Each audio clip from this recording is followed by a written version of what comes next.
بس توحید پر بات کرنا یا بیان کرنا اتنا مشکل کیوں ہے؟ کوئی کہتا ہے کہ نبی صلی اللہ علیہ وسلم کا گستاخ، کوئی کہتا ہے صحابہ کا گستاخ، اور کوئی کہتا ہے اہل بیت کا گستاخ۔ کیا اللہ تعالیٰ کا بھی کوئی گستاخ ہے؟ یہ تو میری باتیں کر رہا ہے سوال لکھنے والا۔ اس کا جواب مولانا ساق صاحب نے بڑا اچھا دیا تھا۔ وہ کہتے ہیں توحید جب بیان کریں گے تو نبیوں کی گستاخی تو آٹومیٹکلی ہو جائے گی، کیونکہ جب آپ توحید بیان کر رہے ہیں پھر آپ کو یہ کہنا پڑے گا کہ نبی کے اختیار میں تو کچھ نہیں ہے، اللہ ہی اللہ ہے، تو آپ کے نزدیک تو یہ گستاخی ہے۔ جو میں نے سورۃ المائدہ کی بھی آیت پڑھی تھی، ایک مجلس میں اس کو میں نے کور کیا ہے۔ سورۃ المائدہ کی آیت نمبر ہے 17، ٹھیک ہے۔ یہ گستاخیاں اگر ہیں تو یہ تو قرآن میں لکھی ہوئی ہیں۔ اب آپ خود ہی فیصلہ کر لیں کہ اصل میں آپ کی مت ماری گئی ہے کہ قرآن کی آیات کو آپ گستاخانہ سمجھ رہے ہیں۔ اعوذ باللہ من الشیطان الرجیم۔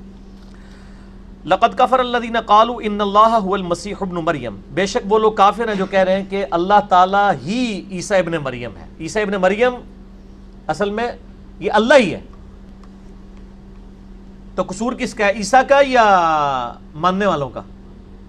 لیکن غصہ دیکھیں، قل فمن یملک من اللہ شیئا، اے نبی علیہ السلام ان عیسائیوں سے کہیے کہ اللہ کا کوئی کیا بگاڑ لے گا، ان ارادہ ان یہلک المسیح ابن مریم، اگر اللہ ارادہ کرے کہ مسیح ابن مریم کو ہلاک کر دے، وَأُمَّهُ اور اس کی ماں کو بھی، وَمَن فِي الْأَرْضِ جَمِيعًا اور جتنے زمین میں، یعنی سارے بزرگ ختم کر دے اللہ تعالیٰ، اور ختم نہیں، ہلاک کا لفظ استعمال ہوا ہے۔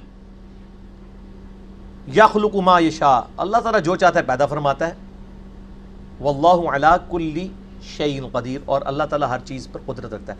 اللہ فرماتا ہے اگر اللہ عیسیٰ اس کی ماں سب کو ہلاک کر دے، اللہ کا کوئی کیا بگاڑ لے گا؟ عیسائیت نے شرک تو کیا تھا، اللہ کے ساتھ حضرت عیسیٰ کو کھڑا کیا، تو حضرت عیسیٰ علیہ السلام کو اللہ نے کیوں ٹارگٹ کیا؟ تاکہ توحید کو اسٹیبلش کیا جائے، اس کے بغیر بات ہی نہیں ہو سکتی۔ نبی علیہ السلام سے 3 دفعہ قرآن میں کہلوایا گیا ہے، قل انی اخاف ان عصیت ربی عذاب یوم عظیم۔ اے نبی علیہ السلام آپ فرمائیں بے شک مجھے بھی یہ خوف لگا ہوا ہے کہ بالفرض اگر میں نے بھی اپنے رب کی نافرمانی کی، مجھے بھی بڑے دن کا عذاب آ پکڑے گا۔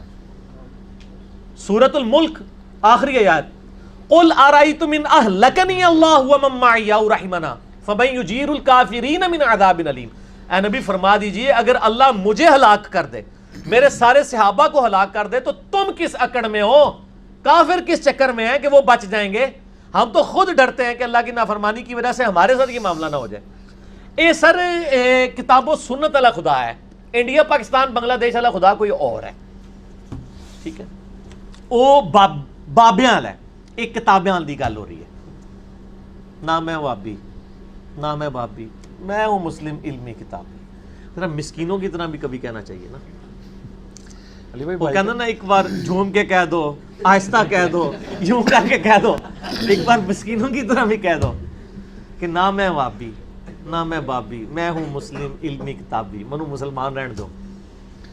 علی بھائی اگر کسی کی موت اس حالت میں ہوئی ہو کہ اس نے فرض نماز اور روزہ نہ رکھا ہو یا کوتاہی کی ہو، لیکن اللہ کے سوا کسی کو شریک نہ ٹھہرایا، تو کیا اس کی بخشش ہوگی؟ اور اگر وہ تو شرک کر کے مرا ہے، اور کیا ان کی اولاد کی دعا یا صالح ثواب وہ دعا شعا کرتے رہے، وہ اللہ کا اور بندے کا معاملہ ہے، باقی شرک تو اس نے کیا ہے۔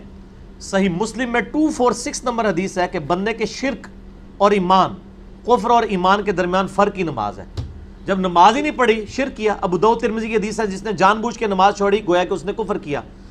ترمذی کے اندر موجود ہے، نبی علیہ السلام کے صحابہ کے بارے میں ایک تابعی کہتے ہیں کہ صحابہ کرام نماز چھوڑنے کے علاوہ کسی چیز کو کفر نہیں سمجھتے تھے۔ نماز چھوڑنا تو خود کفر و شرک ہے۔ ایک ایڈا نیک بندہ ہے کہ بس انہیں شرک نہیں کیتا، نہ نماز پڑھی نہ کچھ پڑھا۔ میرا یوٹیوب پہ ایک کلپ ہے باغیوں کو نمازی بنانے والی ویڈیو، اس میں نے یہ ساری احادیث بتائی ہیں، تو یہ توبہ کریں، شرک کے تو ایک درجے پہ وہ مرا ہے، باقی وہ اس طرح کا شرک نہیں جو کبھی معاف نہیں ہوگا، یہ اللہ کا فیصلہ ہے، ٹھیک ہے؟